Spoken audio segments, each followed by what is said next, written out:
ఏమంటివి మానవ జాతి నీచమా? ఎంత మాట! వైతల్ని వరకు వెంటాడి వేధించి ముప్పతిప్పలు పెట్టి మీ ధర్మసూత్రములను మంటగలిపి పతి ప్రాణము దక్కించుకున్న నారీమణి సావిత్రిదే జాతి, మానవ జాతి.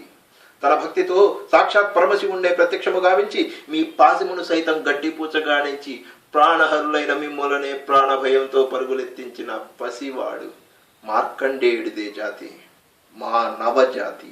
నీచమన్న మా జాతి మూలమున ఏనాడో అప్రతిష్ట మూట కట్టుకున్న మీరు నేడు జాతి జాతి అని మమ్మవహేళన చేయుటయా? ఎంత వివేకం, ఎంత జ్ఞానం, ఎంతటి కుసంస్కారం!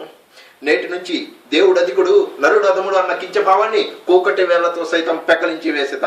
ముక్కులు పొందే ముక్కోటి దేవతలు, దిక్కులు లేని అష్టదిక్పాలకులు, మనుగండిచ్చే పంచభూతములు సైతం జయహోన్నరుడా అని హర్షించు విధముగా సింహాసనం అధిష్ఠించదా.